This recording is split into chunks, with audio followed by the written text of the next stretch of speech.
Hermano, buenas noches. Estamos en el curso Cómo estudiar la Biblia.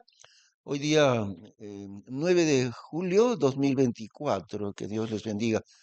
Hemos estado repasando dos características de las escrituras proféticas en la Biblia. Una de ellas, las escrituras proféticas tienen doble cumplimiento. Un cumplimiento cercano y un cumplimiento lejano. Eh, Hemos puesto el ejemplo de Isaías, capítulo 7, el nacimiento del Señor Jesús, que la Virgen concebirá y dará a luz un hijo. Tuvo un cumplimiento cercano en los días de Isaías. Ese niño al nacer, que antes que el niño tenga uso de razón, esos dos reyes que ellos tenían miedo iban a ser, bueno, destituidos, así que no había por qué tuvieran miedo. Y ese primer cumplimiento cercano fue ahí nomás, unos 3, 4 años después de la profecía de Isaías, como 700 años antes de Cristo. Sí, esa es la fecha aproximada de Isaías, 700 años antes de Cristo. No, no, claro, el cumplimiento lejano es 700 años, porque ya 700 años después de Isaías nació el Señor Jesús, ¿no? Ese es el cumplimiento lejano. Pero el cumplimiento cercano es ahí como 4 o 5 años nomás en el tiempo de Isaías. Les puse otro ejemplo, el de la tribulación, como el Señor Jesús a hablar de la tribulación se cumple dos veces, porque el primer cumplimiento fue la invasión terrible que hizo el general romano Tito en el año 70. Hizo un sitio de la ciudad de Jerusalén y fue espantoso, literalmente, ¿no? Y eso el Señor Jesús había dicho que era por, eso ha sido como el castigo de Dios sobre lo que ellos hicieron de crucificar a su propio Salvador enviado del cielo. Bueno, eso fue el primer cumplimiento cercano, como 35 años después de la resurrección de Cristo. Efectivamente, sí, eso que el Señor Jesús dijo, de veras, no quedará piedra sobre piedra que no sea derribada, sí, en el año 70 después de Cristo. Y pero esa tribulación, su cumplimiento lejano está por cumplirse, todavía no se ha cumplido, y es los 7 años de la tribulación, ¿ve? Entonces siempre, cumplimiento cercano y cumplimiento lejano. Les hablé también de Revelación capítulo 2 y 3, las 7 iglesias de Asia. Cumplimiento cercano en los días del apóstol Juan, ahí nomás. 7 iglesias locales de ese tiempo, del primer siglo. Pero el cumplimiento lejano es 7 etapas de la historia de la iglesia a lo largo de 2000 años. Y ambos son legítimos.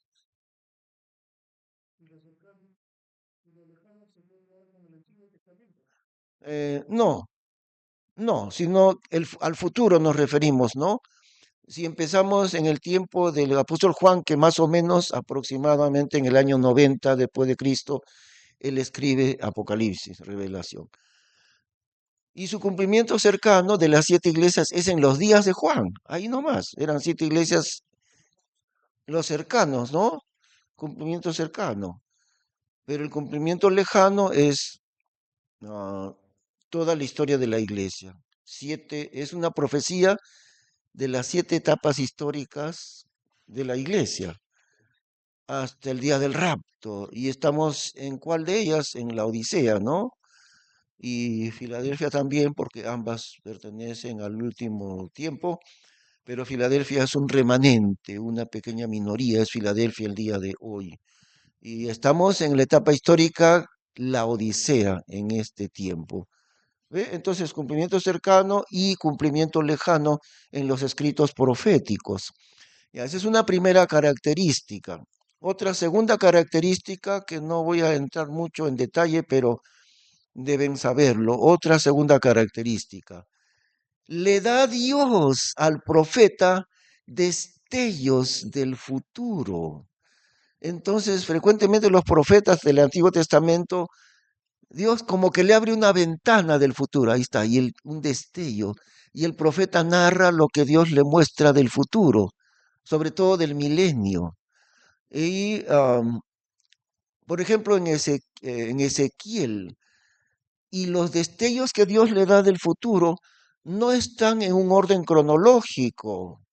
No le dice Dios, mira, primero te hago ver esto y después te hago ver lo del siguiente siglo y lo del siguiente siglo. No están así, ay, no están en un orden exacto cronológicamente hablando. Pero así es Dios, es el Espíritu Santo el que ha escrito su palabra de esa manera. Les mostré el ejemplo de Ezequiel, ¿no es cierto? Vamos otra vez a Ezequiel.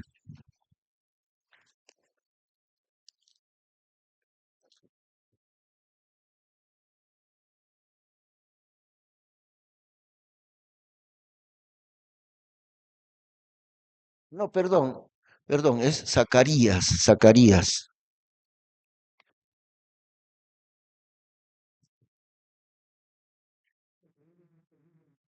Antes, sí, antes de Malaquías.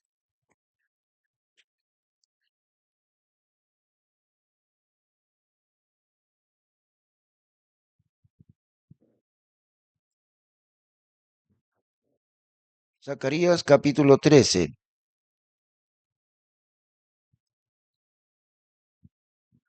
Así que Dios le muestra a Zacarías ventanas o destellos del futuro, pero no están en un orden exacto según el tiempo. Miren, capítulo 13, versículo 5 hasta el versículo 7 son en la primera venida de Cristo. El versículo 6 dice, y preguntarle a qué heridas son estas que tienes en tus manos, y él responderá, con estas fui herido en casa de mis amigos. Los clavos en las manos del Señor Jesús. Eso es muy claro. Luego, versículo 7 dice, oh espada, despiértate sobre el pastor y sobre el hombre que fuere mi compañero, dijo Jehová de los ejércitos. Hiere al pastor y derramarse han las ovejas, y tornaré mi mano sobre los chiquitos. Entonces, Mateo cita muchos de los profetas, Mateo. Y cuando el Señor Jesús es capturado, todos escaparon, llenos de miedo, ¿no? Porque dijeron, a nosotros también nos van a matar o algo así. Todos los 12 discípulos escaparon. Y Mateo dice, para que se cumpliese lo dicho por el profeta cuando dijo, hiere al pastor y derramarse han las ovejas. Y Mateo cita Zacarías 13:7 diciendo, y todos ellos huyeron para que se cumpliese lo dicho por el profeta, hiere al pastor y serán dispersadas las ovejas. ¿Ve? ¿Ah? No, no, más allá, cuando Jesús es capturado y los discípulos escapan allí. Eh, Ahora, hemos visto, versículos 6 y 7 son referidos a la crucifixión del Señor Jesús. Ahora, en el versículo 8 y 9 hay un salto en el tiempo, porque el verso 8 y 9 ya no es en su primera venida, sino su segunda venida. ¿A qué se refiere esto? Y acontecerá en toda la tierra, dijo Jehová, que las dos partes serán taladas en ella. Una pregunta, ¿cuál tierra es esta? Porque eso les expliqué, ¿no? Y la tierra de Israel, no el mundo. Sí, sí, pero la tierra no está hablando del mundo entero. Y eso lo sabemos porque en el siguiente versículo, y mi pueblo mío, mi pueblo es, o sea, es Israel, la tierra de Israel, no es el mundo. Y acontecerá en toda la tierra, dijo Jehová, que las dos partes serán taladas en ella y se perderán, y la tercera quedará en ella. Y meteré en el fuego la tercera parte y fundirlos he como se funde la plata y probarlos he como se prueba el oro. Él invocará mi nombre. Al decir él está diciendo Israel, ¿no? Israel está diciendo, él, mi pueblo, él invocará mi nombre y yo lo oiré y diré, mi pueblo es. Y él dirá, O sea, Israel no es una persona, es un pueblo. Mi pueblo. Y él dirá, Jehová es mi Dios. Entonces ya saben a qué se refiere el versículo 8, ¿no es cierto? Sí, hermano Beto, a ver, explícanos, versículo 8 y 9.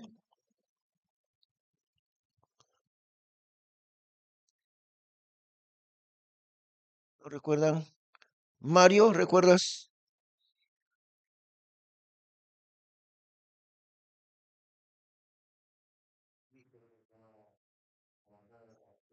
Eso sí. Ajá. Bueno, va a ser pues terrible, o sea, van a morir las dos terceras partes. Es como si dijéramos, ¿ah? Sí, millones. Y la población de Israel, supongamos que sea 9 millones, supongamos. Van a morir 6 millones. Y van a quedar vivos solamente 3 millones de los...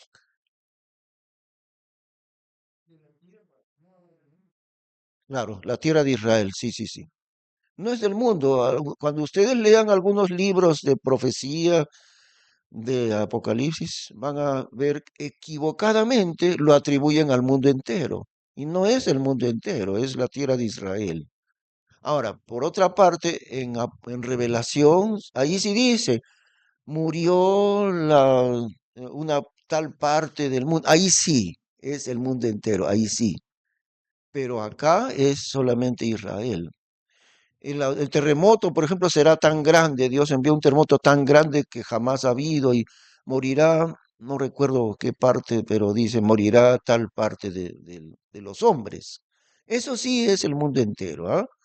Pero acá no, acá estamos en Israel. La tercera parte que quede viva de los israelitas, ¿qué hará Dios con ellos? Versículo 9.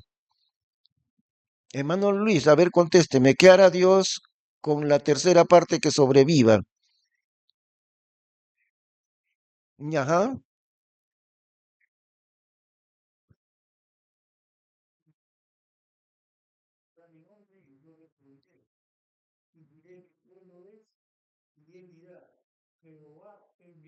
Ya, entonces, sí, pues recién ahí, ¿no? Pero a ver, explíqueme un poquito más del versículo 9.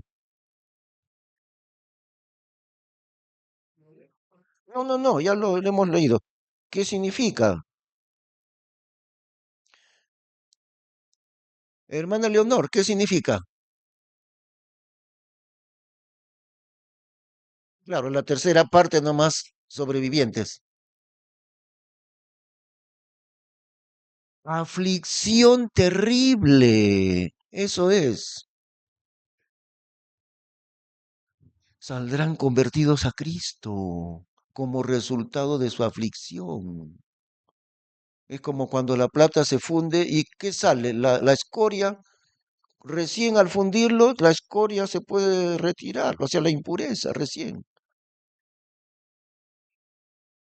Eso, cuando, la gran tribulación, sí, sí, sí, sí. Un ratito, un ratito. A ver,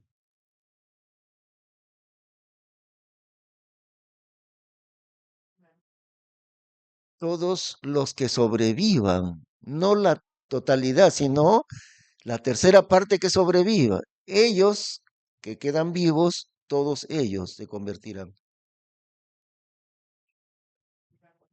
Ah, ah, sí, ya,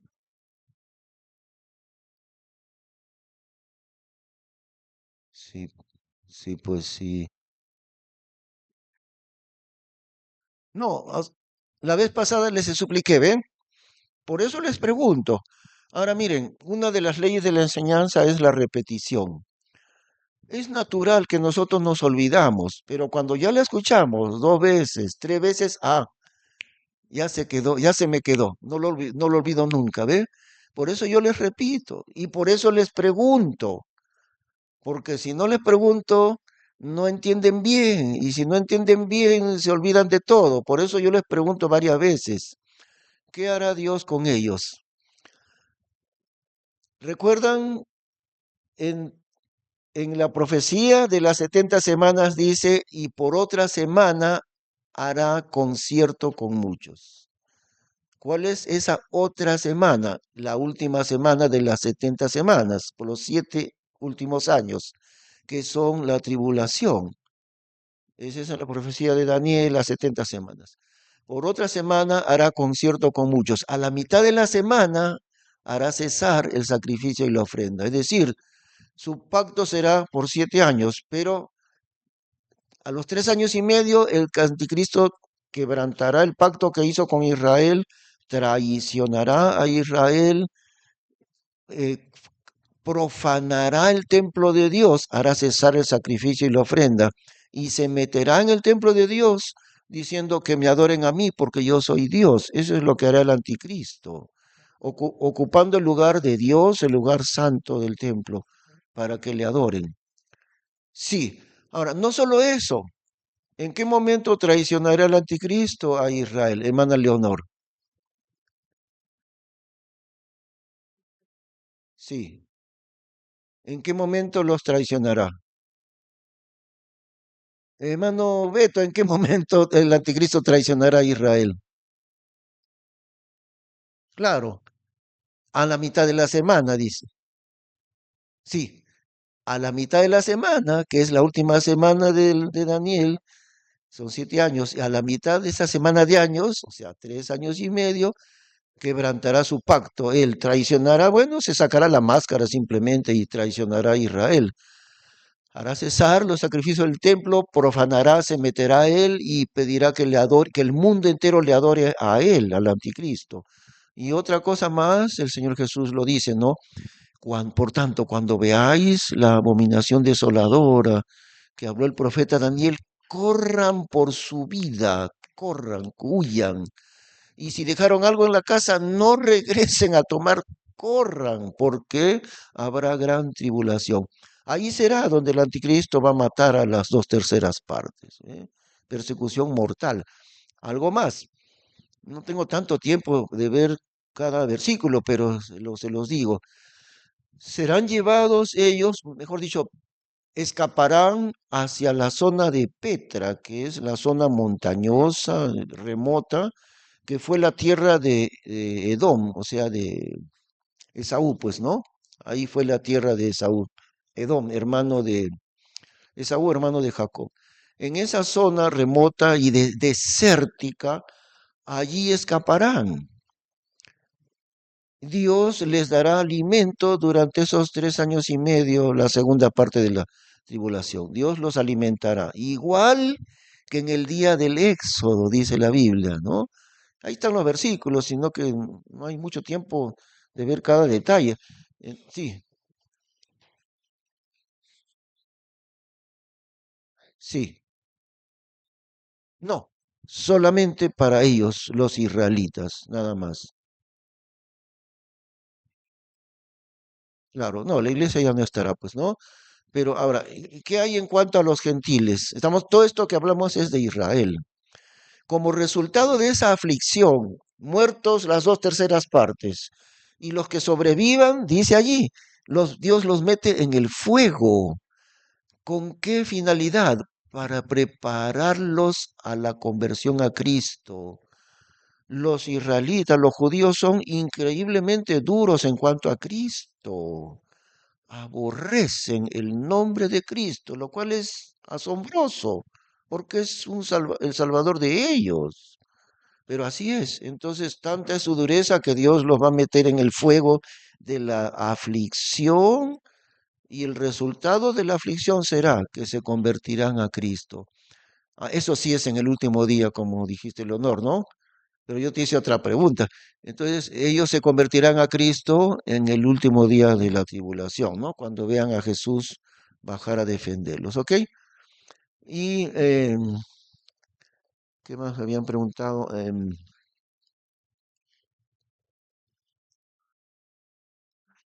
Sí, ya me acordé. Todo esto que hablamos es en cuanto a Israel, que es una nación pequeña dentro del mundo.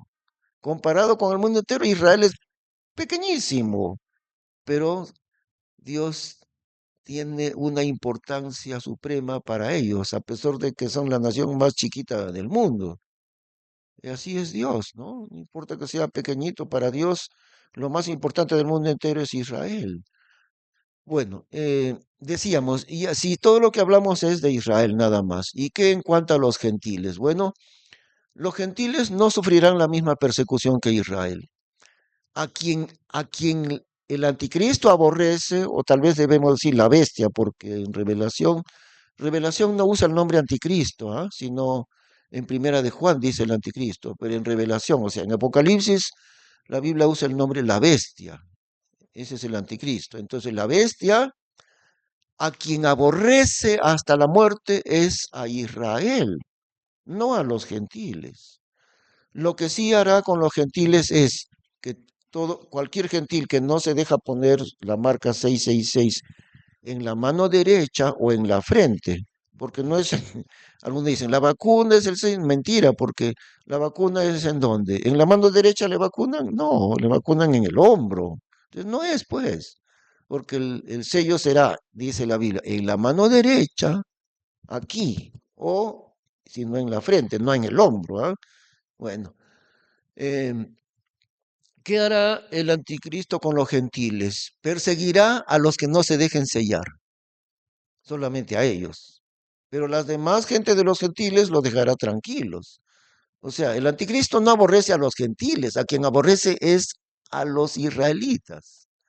Y por eso los persigue hasta la muerte, ¿eh?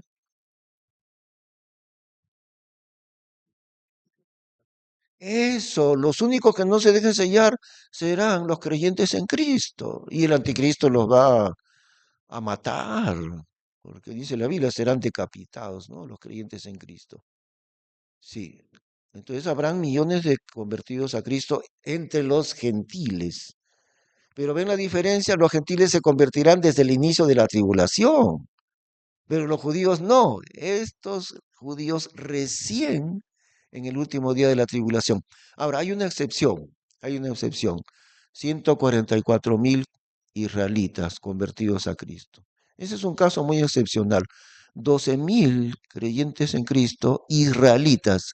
De la tribu tal, 12.000, de la tribu tal, 12.000, de la tribu tal, 12.000. Esos sí son israelitas y son de las 12 tribus, ¿no? Eso es muy excepcional. Bueno, am, entonces hemos estado hablando luego hablábamos de la restauración de Israel, ¿no? Que estamos repasando. Estábamos en la profecía dijimos,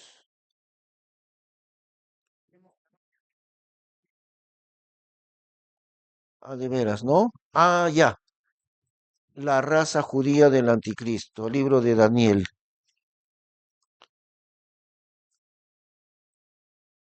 Daniel 11. Sí, allá, sí, sí, sí, sí, mundialmente, claro. Ajá, de inmediato, inmediatamente, porque el Señor Jesús para una batalla de 2 días, nada de eso, con la espada de su boca, en un instante, ya está. Y esos ejércitos serán millones, los ejércitos del anticristo. El Señor Jesús bajará con la espada de su boca. Y ahora en Zacarías es otra cosa, dice que esos ejércitos enemigos sus ojos se derretirán en la misma cuenca y qué más dice su carne también se hará líquido, su carne y su lengua, sí, su lengua, su boca, sus ojos se derretirán. Es el que Jesús en un instante lo va a deshacer, ya está. No, no necesitará, claro, no necesitará hacer, el Señor Jesús no hará una tremenda batalla, sino simplemente los va a deshacer y ya está, ¿no? Sí, y Jesús comenzará a reinar de inmediato. De veras, sí, al instante. El rapto también al instante, porque el Señor mismo con voz de mando, con voz de arcángel y con trompeta de Dios, en un abrir y cerrar de ojos. Entonces el Señor Jesús, una vez que ha vencido a estos enemigos, eh, inmediatamente comenzará a reinar, inmediatamente. Y empezará su reino de 1000 años, ¿no? Su reino terrenal. Daniel 11.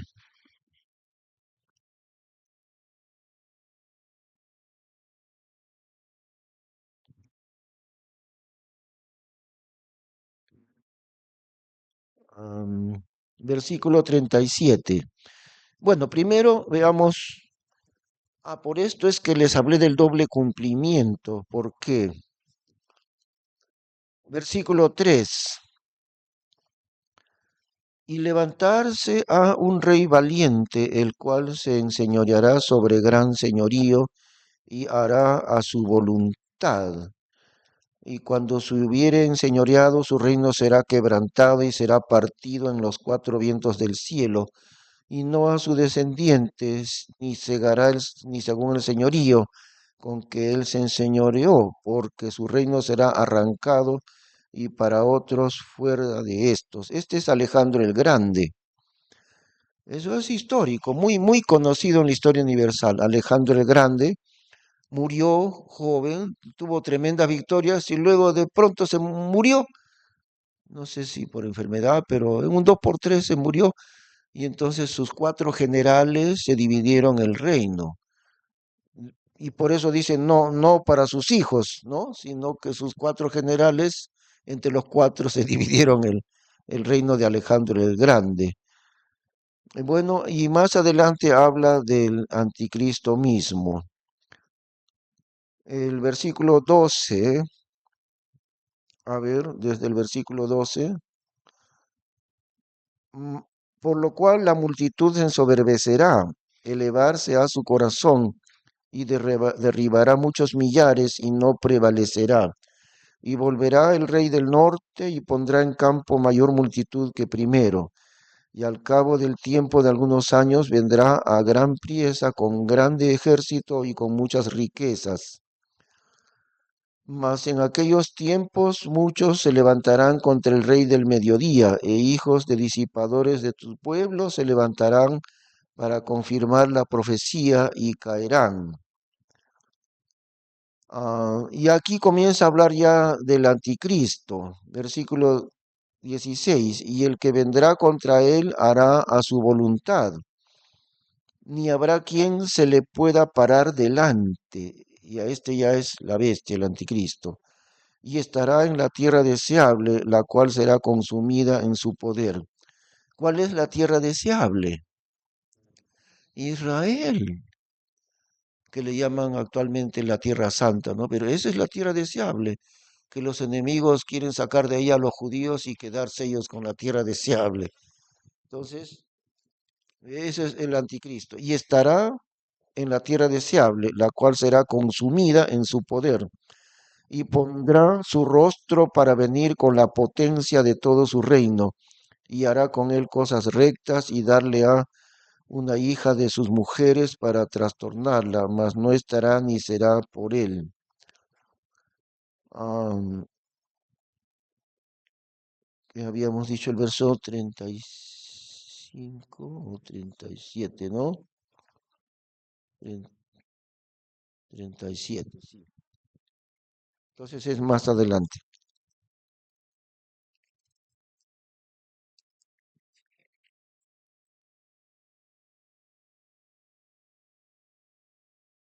Ajá.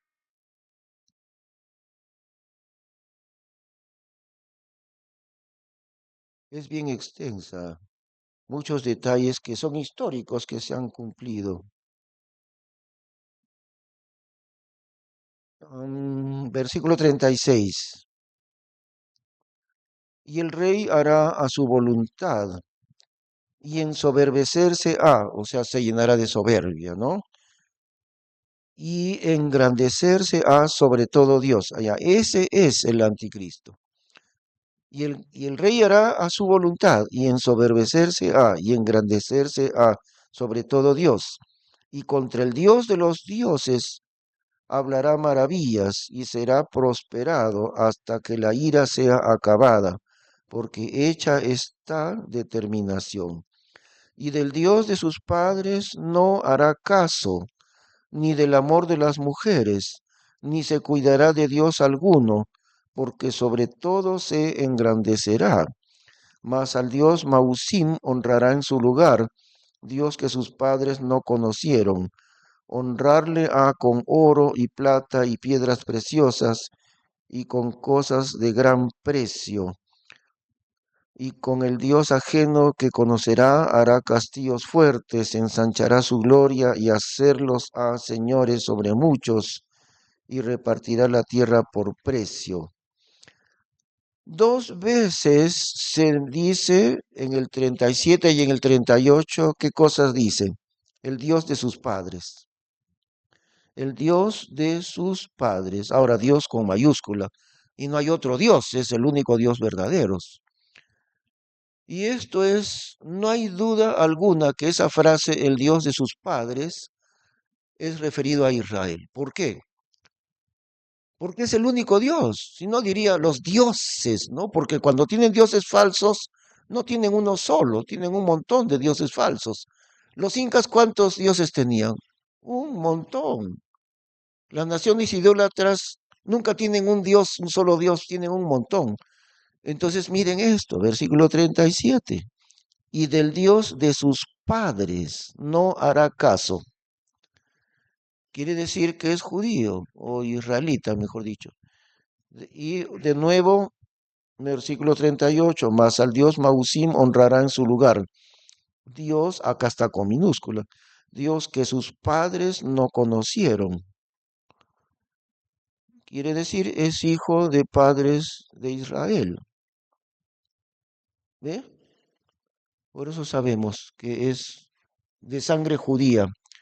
Ahora también hay otra profecía que dice el asirio. Entonces, posiblemente, a pesar de ser de sangre judía, es posible que haya nacido en Asiria, porque dice el asirio en otra profecía. Al anticristo lo llama el asirio. ¿Eso qué indica? De nacionalidad de Asiria, nacido en Asiria, pero es que los judíos están en el mundo entero. Hay judíos peruanos, su nacionalidad es peruana, pero su sangre es judía, ¿no es cierto? Entonces el anticristo, su sangre será sangre de Israel, pero es muy posible que haya nacido en Asiria, porque se le llama también el asirio. Esas cosas. Ahora será homosexual. ¿Qué dice ahí? Del Dios de sus padres no hará caso, ¿qué más? Ni del amor de las mujeres. ¿Eh? Entonces no es pues el Papa, como algunos intentan decir que el anticristo es el Papa. ¿Ah? Ay, dice que ah, otra cosa más. Nos adelantamos un poquito, ¿ah? En el número 6 es el misterio de la iniquidad. Sí, sí,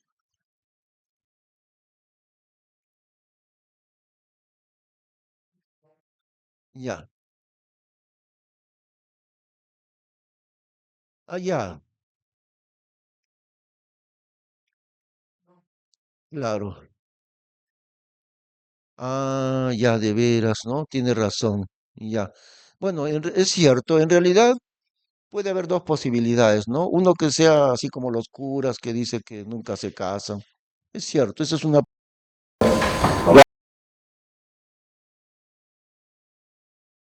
Sí,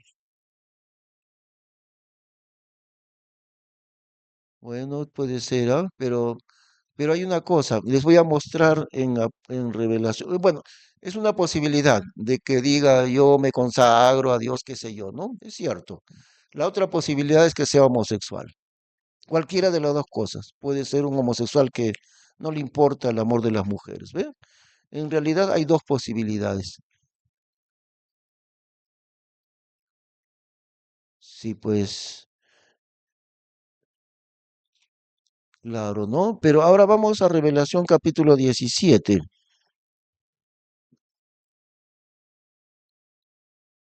Revelación, o sea, Apocalipsis 17.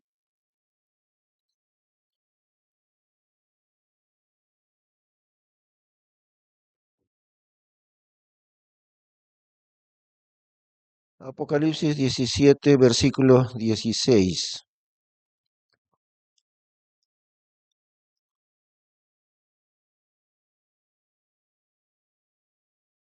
¿Ok? Y los 10 cuernos que viste sobre la bestia, y más atrás dice que los 10 cuernos son 10 reyes. Y los 10 cuernos que viste sobre la bestia, estos aborrecerán a la ramera y la harán desolada y desnuda y comerán sus carnes y la quemarán con fuego.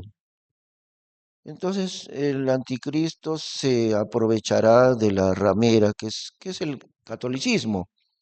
Se aprovechará de ella y como hacen con una ramera, ¿no? Luego la botará y la dejará desolada y desnuda. Entonces, si el anticristo fuera el papa, pues sería bastante contradictorio, ¿no? Si el anticristo es el papa, no va a votar al catolicismo, porque él es la cabeza del catolicismo, ¿ve? Por eso es que digo, no es posible que el anticristo sea el papa. Porque el papa, si el anticristo es el papa, en la vida va a agarrar el papa al su propio catolicismo y lo va a votar, ¿no? Como se vota una ramera. Puede hacer eso porque él es la cabeza del catolicismo, ¿eh? Por eso decimos que no es posible que sea el papa. Bueno, estamos entonces en el misterio del rapto de la iglesia, ¿no? Primer misterio, y como digo, la palabra misterio no la hemos inventado. Ningún maestro de la Biblia ha inventado los 7 misterios, sino que en los 7 casos es la Biblia la que usa la palabra misterio, el misterio de la piedad, el Señor Jesús, ¿no? Dios hecho hombre. Ese es el misterio de la piedad. Segundo, el misterio de Cristo con su esposa la iglesia. Nosotros viviendo en Cristo, que se enfatiza bastante en Efesios. Tercero, Cristo en nosotros por el Espíritu Santo, que se enfatiza bastante en Colosenses. Cuarto, la restauración de la nación de Israel, ya hemos hablado de eso. Y cinco, el rapto de la iglesia.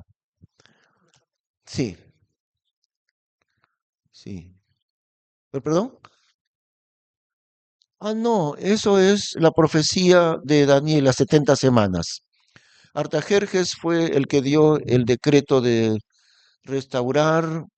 Ya, recordemos, ¿no? Un poquito para recordar la historia del templo. El primer templo fue el templo de Salomón. Maravilloso, inigualable el templo de Salomón, lleno de oro. Bueno, Dios le dijo que lo hiciese así. El primer templo de Salomón fue destruido muchos siglos atrás, completamente destruido. El segundo templo fue el templo de Herodes. Ese es el templo que estaba en pie en los días del Señor Jesús, el templo edificado por Herodes. Es el segundo templo. Destruido, ¿se acuerdan en qué fecha lo destruyeron? En el año 70 después de Cristo. Ahí, y Jesús había dicho, no quedará piedra sobre piedra que no sea derribada. Y en el año 70, muy bien, ya no hubo más templo. No hay más templo hasta el día de hoy. Sí, el general Romano Tito, año 70 después de Cristo. Y ahorita no existe templo. El tercer templo será construido antes de la tribulación. ¿Por qué? Porque en la tribulación el templo ya estará funcionando nuevamente, los sacrificios, ¿no? Y justamente el anticristo se va a meter en el templo, ¿ah? Se va a sentar adentro del lugar santo de Dios. Entonces, usted me había hecho la pregunta, ya, la restauración. Entonces, recordemos un poco. El templo de Salomón, el primer templo, había sido derribado, incendiado por los babilonios. Cuando los babilonios tomaron la tierra de Judá y los llevaron, los deportaron, ¿no? ¿Recuerdan el año 606 antes de Cristo, ¿no? Ahora, entonces, la restauración no esta, sino, no esta restauración, sino la restauración de la ciudad, de los muros de Jerusalén y del templo, fue hecha, la restauración de los muros fue hecha en los días de Esdras y Nehemías. y eso fue 70 años después de la deportación, porque Dios dijo 70 años. 70 años después de que los babilonios se lo llevaron, Dios tenía preparado la restauración de la tierra de Israel, de las murallas y todo eso. Esa restauración, Dios usó a un rey gentil, Artajerjes, para dar el decreto. Se promulga que fuese restaurada la ciudad de Jerusalén. Esa restauración es antigua. Estamos hablando del siglo V antes de Cristo, pues, ¿no? Es esa restauración. Claro, esta restauración es la restauración que todavía no se ha cumplido, es futura. Está bien su pregunta, porque el Artajerjes decretó la restauración, pero eso fue en el siglo V antes de Cristo. Y el rapto de la iglesia es el quinto misterio. Primera de Corintios capítulo 15.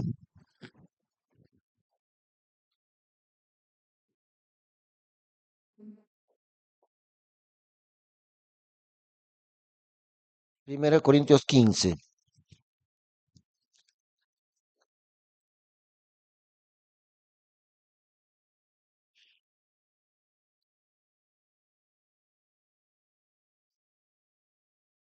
Fernando, si está bien el audio, ¿no?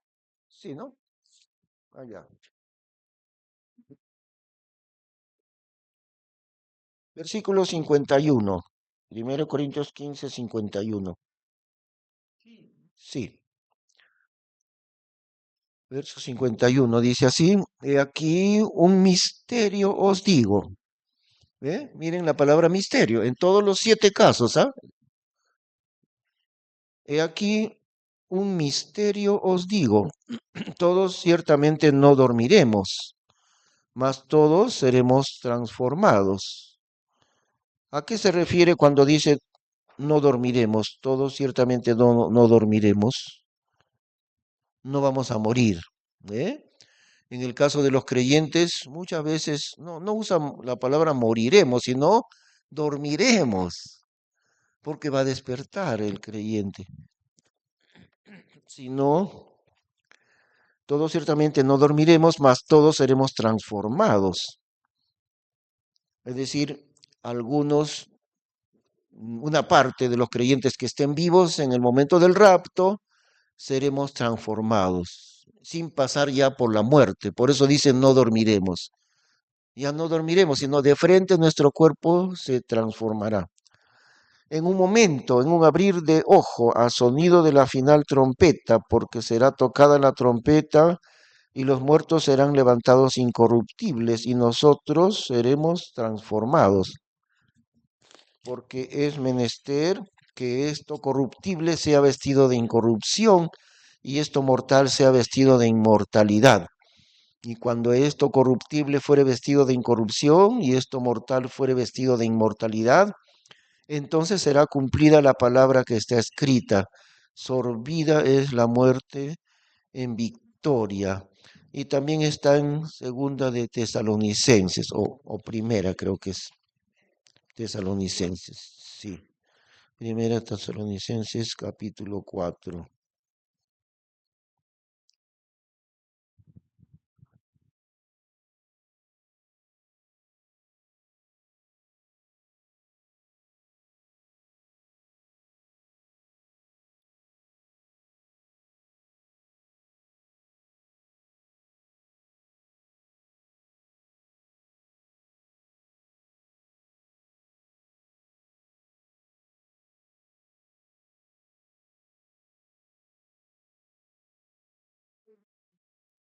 Primera Tesalonicenses, sí.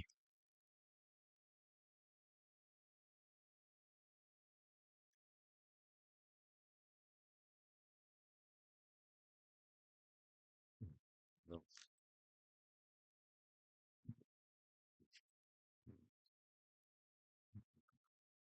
Muy bien.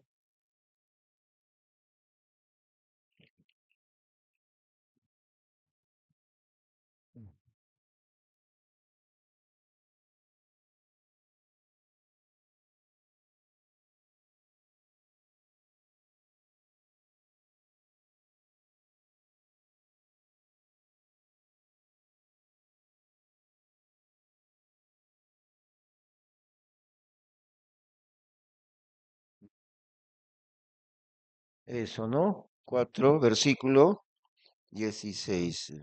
Porque el Señor mismo, desde el 15, porque os decimos esto en palabra del Señor, que nosotros que vivimos, que habemos quedado hasta la venida del Señor, no seremos delanteros a los que durmieron ya, a los que murieron. Porque el mismo Señor con algazara, con voz de arcángel y con trompeta de Dios, descenderá del cielo, y los muertos en Cristo resucitarán los primeros.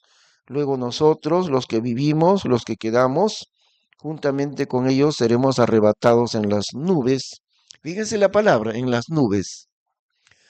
Y cuando dice el Señor descenderá del cielo, en el versículo 16 dice que el Señor descenderá del cielo, pero no se posará sobre la tierra, sino hasta dónde vendrá, hasta las nubes nada más, ¿eh? Hasta las nubes. Luego nosotros, los que vivimos, los que quedamos, juntamente con ellos seremos arrebatados en las nubes a recibir al Señor en el aire, y así estaremos siempre con el Señor. Ya nos llevará al cielo con Él, porque dice, y así estaremos siempre con el Señor. Por tanto, consolados los unos a los otros en estas palabras. Los que murieron resucitarán en un abrir y cerrar de ojos. Simultáneamente, los que no hayan muerto todavía ya no pasarán por la muerte. Su cuerpo será transformado en un cuerpo inmortal, ¿no? En un cuerpo igual al cuerpo del Señor Jesús.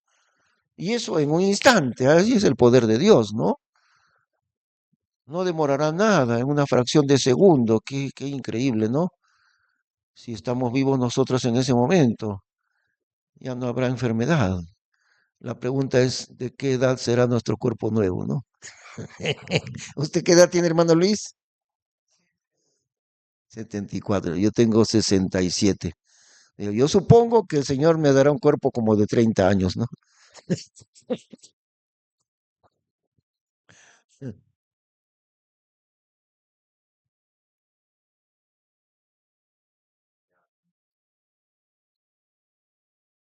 Así. Ambas cosas. Seremos transformados espiritualmente porque ya no habitará en nosotros el pecado. Y en segundo lugar, seremos transformados corporalmente. Los dos aspectos.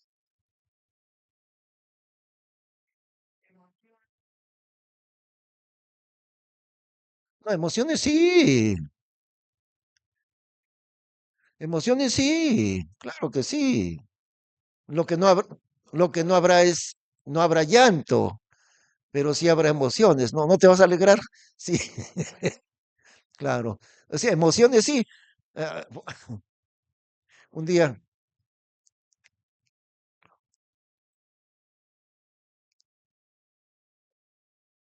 claro, claro, eso sí, ese es el punto. En ese sentido sí, porque, pero de que habrá emociones sí. Un día mi esposa me preguntó, en el cielo ya no nos vamos a conocer. ¿Cómo es eso? Las mujeres tienen una idea interesante, ¿no? Dice, ya no vamos a ser esposos en el cielo, me dice.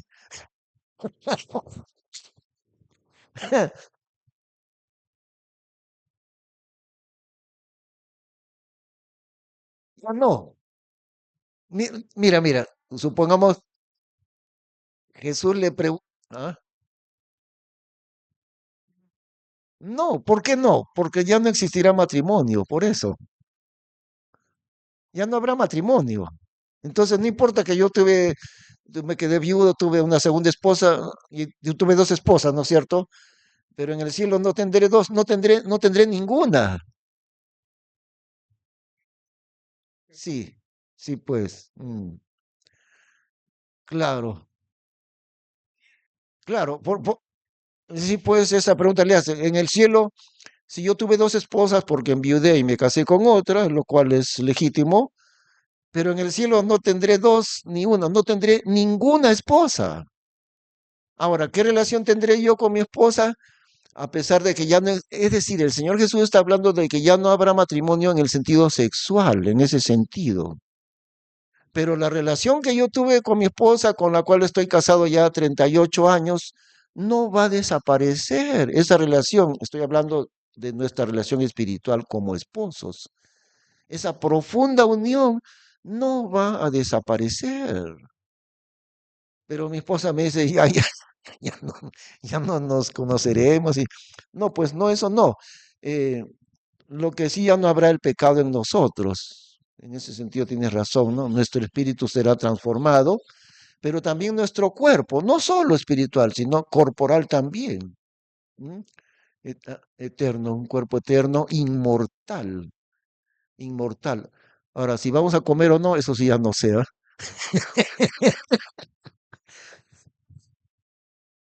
Sí,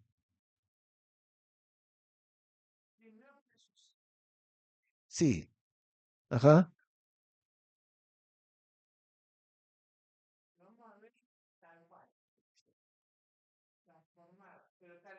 sí, igualito, claro. Es decir, ya no en el sentido del pecado, desaparecerá el pecado de nosotros, es eso, en ese sentido. Pero lo demás es igual. O sea, yo no voy a cambiar mi personalidad, usted no va a cambiar su personalidad, hermano. Todos vamos a tener la misma personalidad. Claro, hermanos en Cristo. Y nuestra relación con Cristo, recién entenderemos la profundidad de nuestra relación con Él y con Dios el Padre. Que no lo entendemos bien ahora, ¿no? Porque vemos todas las cosas, todavía de acuerdo a este mundo vemos todas las cosas, pero si escudriñamos bien la Biblia nos damos cuenta que así va a ser. Recién entenderemos la profundidad de relación que nosotros tenemos con el Señor Jesús porque somos la esposa de Cristo. Y no entendemos bien eso todavía, pero ahí lo recién lo entenderemos, ¿no? Sí, entonces otra cosa más. Descansemos un minutito para seguir.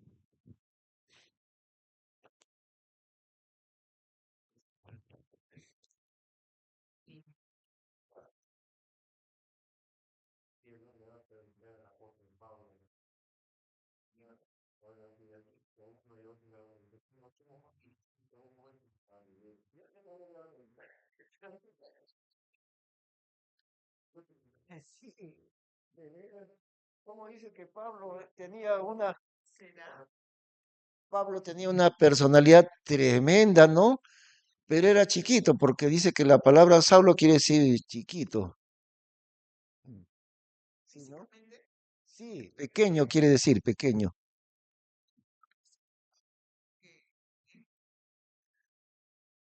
Ese Pablo era una dinamita, ese Pablo.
Seguimos ahora sí, ¿ve? Seguimos. Allí dice en 1 Corintios 15:51, hemos visto ahorita, ¿no?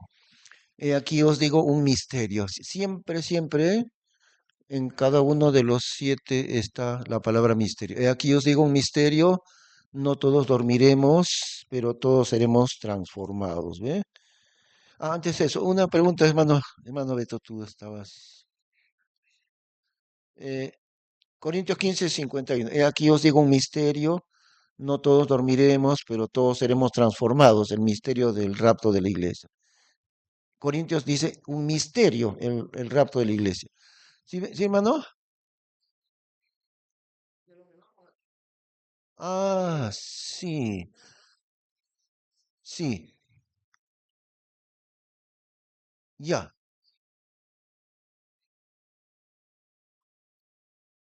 Ah, sí, de veras, ¿no? Sí, pues, así vamos a hacer, sí. Sí, mirad cuán bueno y cuán delicioso es habitar los hermanos juntos en armonía, pues, ¿no? Sí, sí, pero el objeto central de toda la iglesia, no somos nosotros la iglesia, el objeto es Cristo. Recordemos que cuando Juan el apóstol es llevado al cielo, dice, lo primero que él dice es, vi uno sentado en su trono, a Dios el Padre. Y los seres vivientes no cesaban día y noche de decir, santo, santo, santo. Es igual que en Isaías, ¿no? Entonces, el objeto central de todos nosotros no seremos nosotros mismos, si es el Señor. Sí. Ah, ya. Ah, de veras. Eso sí, vamos a leer, me hace acordar. Juan capítulo 3. Juan capítulo 3.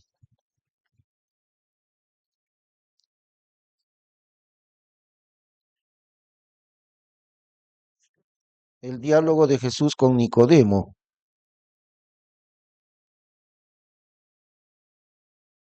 Juan 3:12.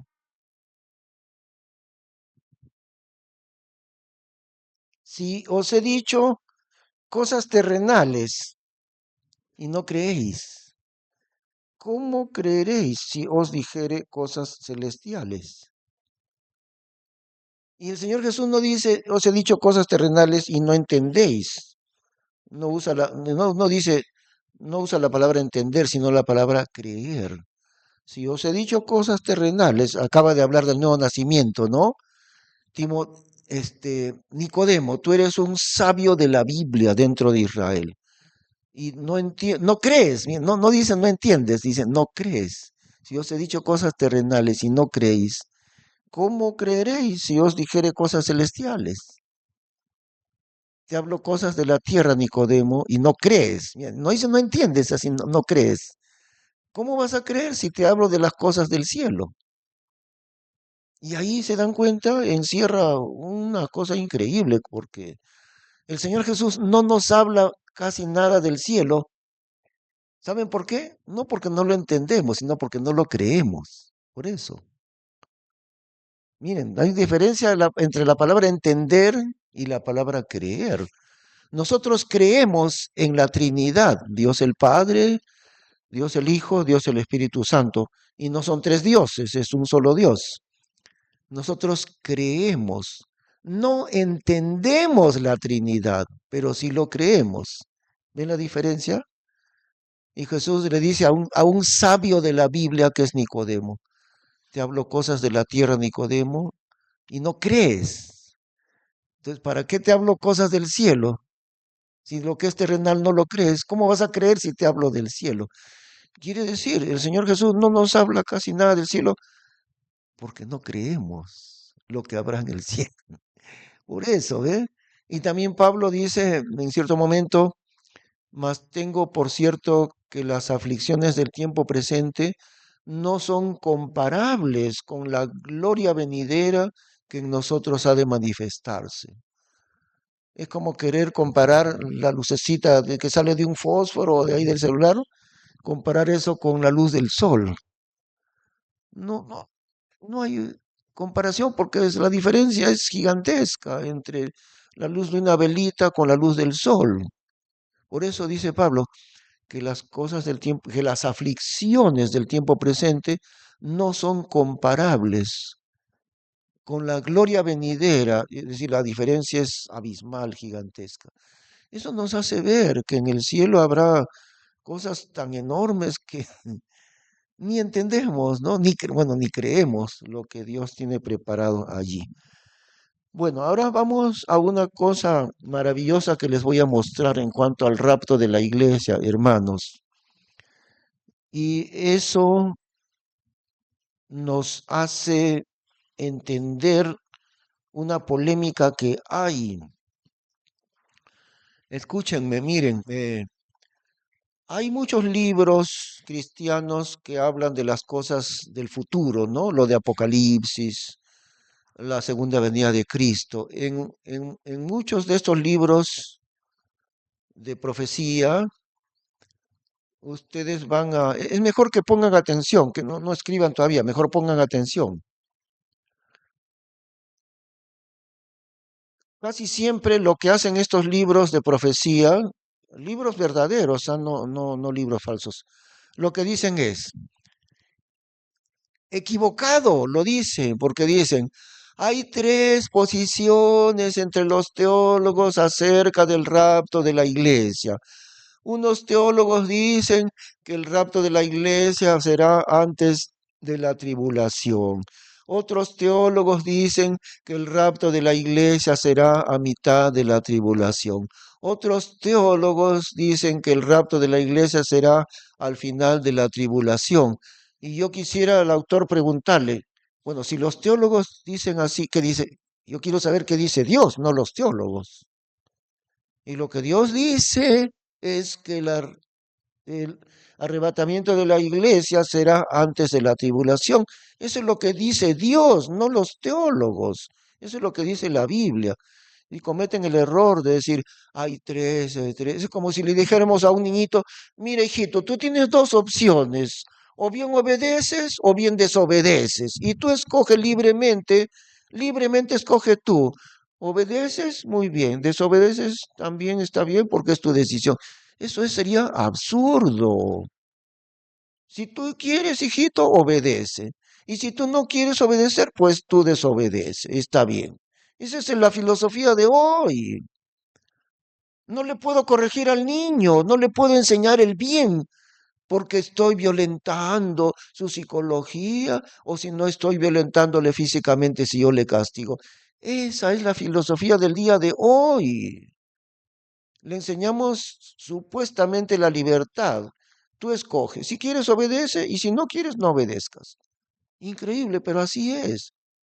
Entonces yo no voy a decir, unos teólogos dicen que el arrebatamiento va a ser a la mitad de la tribulación y otros teólogos dicen que el arrebatamiento va a ser al final de la tribulación. Pues ¿qué nos interesan los teólogos? Yo quiero saber qué es lo que dice Dios, no los teólogos. Y lo que Dios dice en su palabra es que el rapto va a ser antes de la tribulación, por supuesto. Pero se producen errores en los teólogos. ¿Por qué razón? Porque hay que escudriñar con cuidado la Biblia. Y dicen, no, el rapto va a ser al final de la tribulación. Y se fijan en lo que está en Mateo capítulo 24. Vayamos un ratito ahí.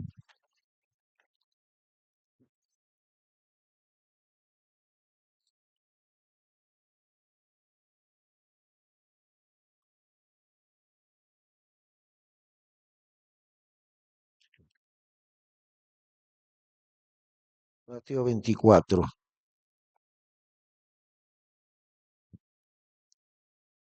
versículo 31.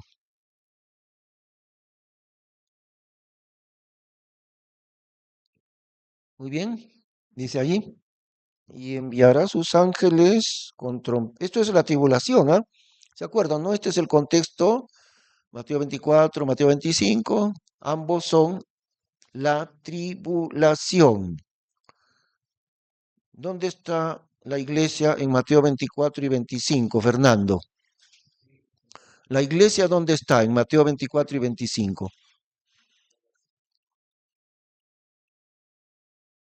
Mateo capítulo 24 y capítulo 25. ¿Dónde está presente ahí la iglesia? Ah, ya, bueno, son dos capítulos, capítulo 24 y capítulo 25 de Mateo. Hermana Leonor, ¿dónde está la iglesia en Mateo 24 y 25? No está, correcto. No está la iglesia aquí. No está, ya salió, ya fue llevada al cielo la iglesia, ¿ok? Entonces la iglesia no tiene nada que hacer ahí en Mateo 24 y 25. ¿Estamos de acuerdo? Porque es la tribulación. ¿Listo? Muy bien. Claro, 24 y 25 de Mateo, sí. Entonces, ahí dice, versículo 31, Mateo 24, 31, y enviará sus ángeles con trompeta y gran voz, y juntarán sus escogidos de los cuatro vientos, del un cabo del cielo hasta el otro. Luego, versículo 40. Entonces estarán dos en el campo, uno será tomado y otro será dejado. Dos mujeres moliendo a un molinillo, la una será tomada y la otra será dejada. De allí viene esa equivocación de algunos que intentan decir, no, el arrebatamiento va a ser al final de la tribulación, porque en Mateo 24 dice, dos mujeres estarán, una será llevada, otra tomada, y dos estarán en el campo, uno será tomado, otro será dejado. Y también verso 31, enviará sus ángeles con trompeta y gran voz, y juntarán a sus escogidos de los cuatro vientos, del un cabo del cielo hasta el otro. Es decir, aparentemente aquí hay un arrebatamiento. ¿Y cuál es la explicación? Hay una explicación. Y la explicación es la siguiente. Algo que los famosos teólogos siempre han dejado de lado y es cómo la Biblia, cómo el Espíritu Santo usa mucho las cosas de la naturaleza para darnos a entender las cosas de Dios. Por ejemplo, hay tres árboles que señalan a Israel. Fernando, te pregunto para que estés atento siempre, por eso te pregunto. Tres árboles que señalan a Israel. ¿Me puedes decir uno o dos de ellos? Tres árboles que representan a Israel. El olivo, ¿qué representa?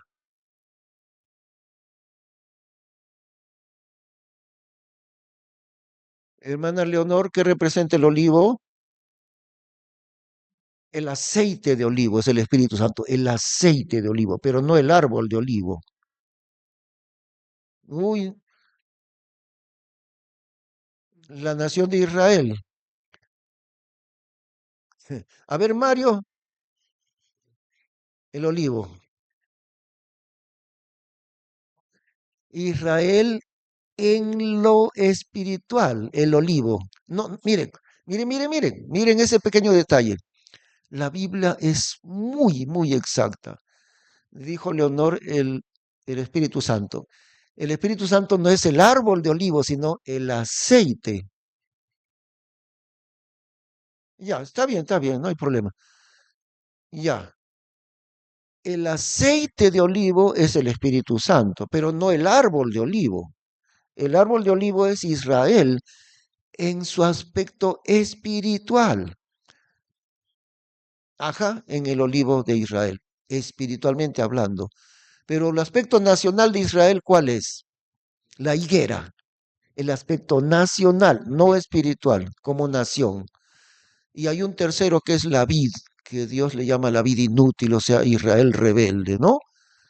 Esta explicación de los tres árboles representando a Israel, les aseguro que el 99% de los teólogos ni la conocen ni la toman en cuenta.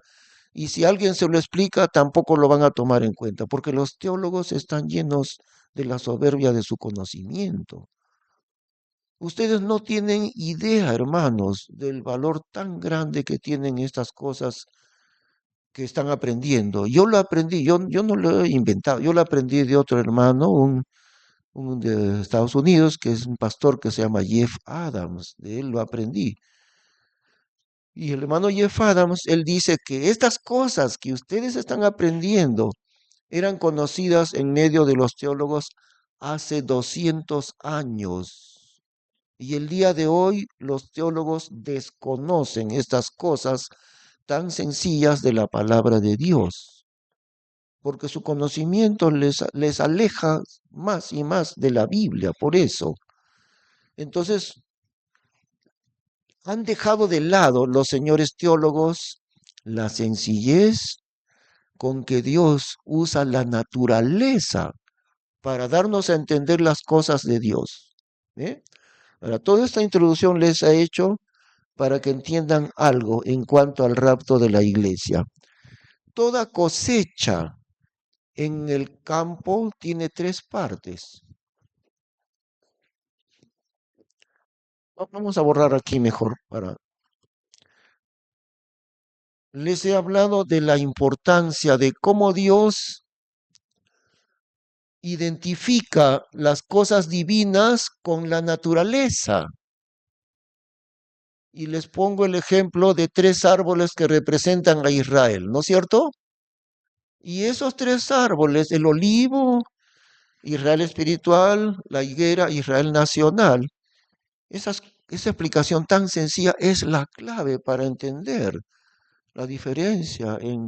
Nosotros hemos sido injertados en el olivo, pero no en la higuera. No tenemos nada que hacer con la higuera, pero sí con el olivo. ¿Ve? Dios está usando cosas de la naturaleza, del campo. Entonces, siempre hay tres partes en toda cosecha del campo. Tres partes en toda cosecha.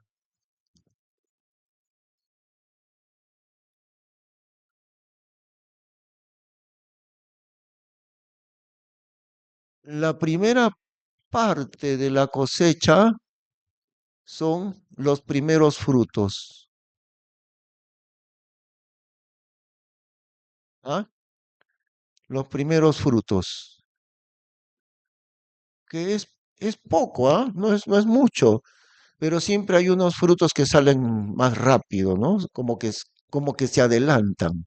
Por ejemplo, en la cosecha de algodón, si comienzan a cosechar, porque si no lo cosechan rápido, eso se malogra. Entonces van cosechando lo primerito, las primeras plantas que dan, ta, ta, ta, ta, ta, y es poco nomás, pero tienen que sacarlo porque si no se comienza a malograr.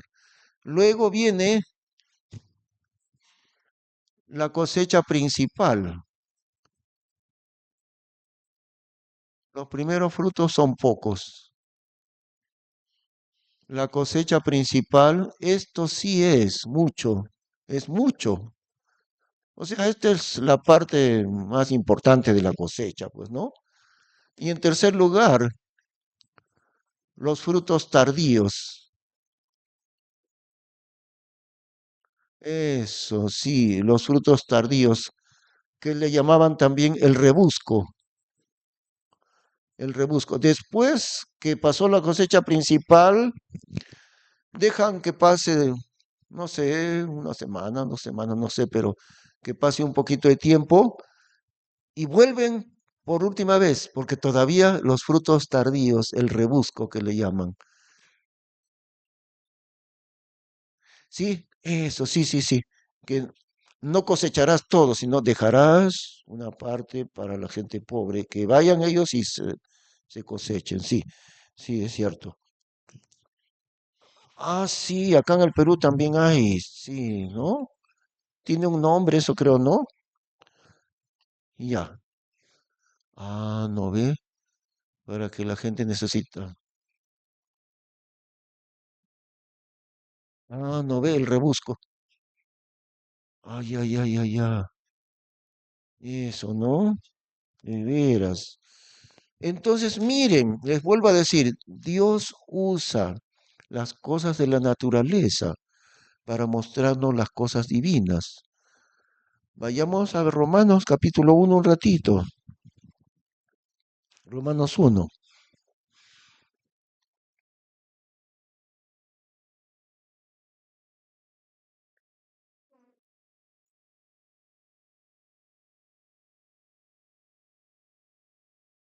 Romanos 1:20, eh, 19 y 20.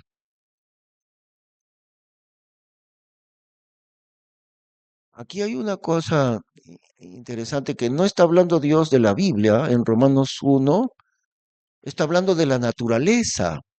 Y acá dice que Dios habla en la naturaleza, porque no se refiere a la Biblia. Entonces, versículo 19, Romanos 1:19, porque lo que de Dios se puede conocer en ellos es manifiesto, porque Dios se lo ha manifestado.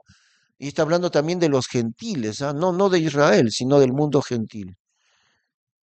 Lo que de Dios se puede conocer en ellos es manifiesto, porque Dios se lo ha manifestado. ¿De qué manera? ¿De qué manera? El verso 20 lo explica.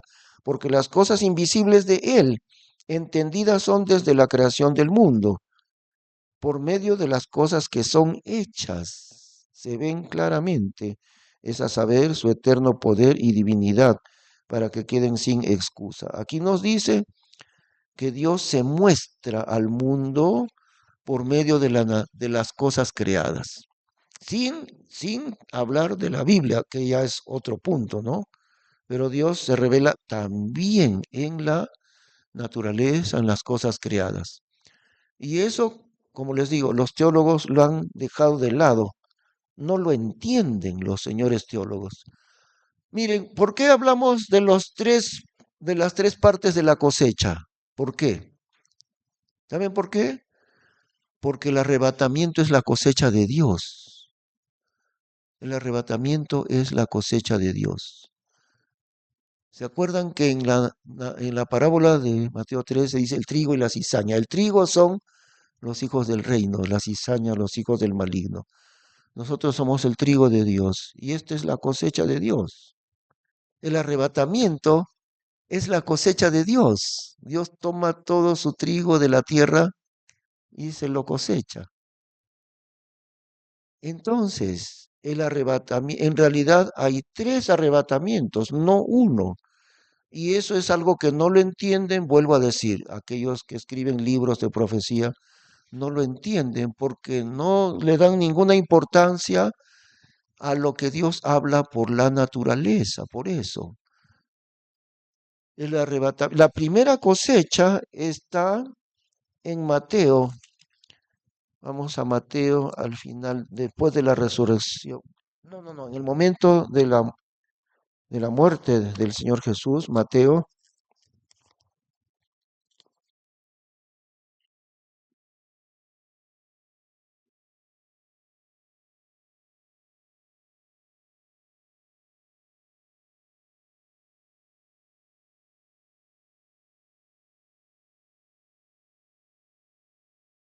Después, al morir el Señor Jesús allí.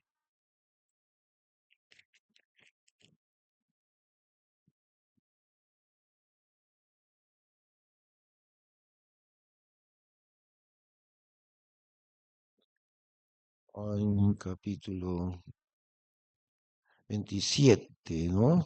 Capítulo 27, versículo 50. Mas Jesús, habiendo otra vez exclamado con grande voz, dio el Espíritu. Y he aquí el velo del templo se rompió en dos, de alto a bajo, y la tierra se movió y las piedras se hendieron, y los sepulcros se abrieron, y muchos cuerpos de santos que habían dormido se levantaron, y salidos de los sepulcros después de su resurrección, vinieron a la santa ciudad y aparecieron a muchos. Este es un pasaje misterioso. Y si Dios no nos revela todos los detalles, Él sabe lo que hace. ¿Por qué Dios no nos muestra todos los detalles? Dios sabe por qué. No se equivocó Dios al mostrar apenas una partecita. Él sabe por qué no nos explica todo, ¿ok? Pero sí tenemos una pequeña explicación.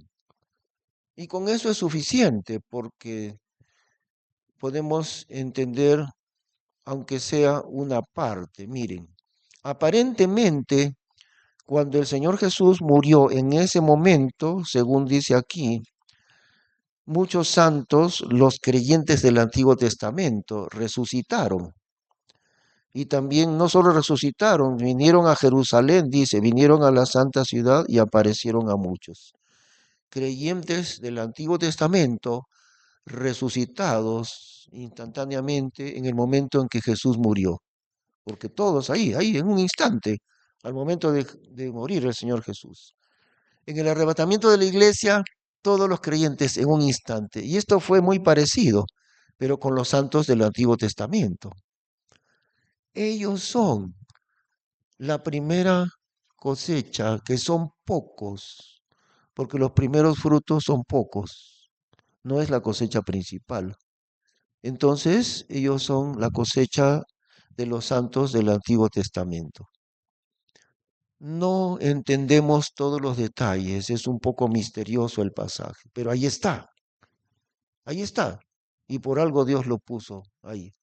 Muere Jesús, y en el momento que Él muere, santos del Antiguo Testamento resucitan, todos al momento, no uno después otro, ¿no? Dice, muchos cuerpos de santos que habían dormido se levantaron. Y es posible que no está hablando aquí de todos los del Antiguo Testamento, es posible, tal vez, que miles y miles de creyentes del Antiguo Testamento resucitaron, pero no se mostraron todos ellos aquí. Es posible. No sabemos mucho de eso, pero ellos son la primera cosecha de Dios, el primer fruto, que son pocos. Luego, ¿cuál es esta cosecha principal? Sí, eso, volvieron a morir, sí, sí, porque Jesús todavía no había resucitado y la Biblia dice que Jesús es el primero que resucitó inmortal. Es cierto, volvieron a morir. Por eso digo, no, no sabemos más detalles, no, no podemos especular tampoco, pero aparentemente, según todos los indicios, ellos son la primera cosecha, los primeros frutos, ¿ves? Porque resucitaron. Y la cosecha principal, ¿cuál es? El arrebatamiento de la iglesia. Mucho, mucho, es la cosecha principal de Dios. Y los últimos frutos, los rebuscos, ¿cuáles serían? Mateo 24, los santos de la tribulación, los creyentes de la tribulación. ¿Ve? Porque ahí dice en Mateo 24, una será tomada, otra será dejada, porque una creyó en Cristo, la otra no. Y vendrán los ángeles y juntarán a sus escogidos de los cuatro vientos. Y ahí está la explicación. Se equivocan muchos diciendo, no, el arrebatamiento será al final de la tribulación. Mateo 24, ahí está. Se equivocan. ¿Por qué se equivocan? Porque no entienden que Dios usa la naturaleza para explicarnos. Los primeros frutos, pocos nomás, la cosecha grande, los creyentes de la iglesia, la cosecha grande, y los últimos rebuscos, los santos de la tribulación. ¿Eh? No, no olvidemos que solamente son 7 años la tribulación y la iglesia son 2000 años. Es mucho, ¿ve? La cosecha principal, la iglesia, el rapto de la iglesia, ¿no? Muy bien, seguiremos al otro martes profundizando sobre este punto, ¿no? Vamos a orar. Gracias, Padre Santísimo, Señor Dios nuestro, por cosas tan maravillosas escritas en tu palabra y que tú nos has revelado, Señor.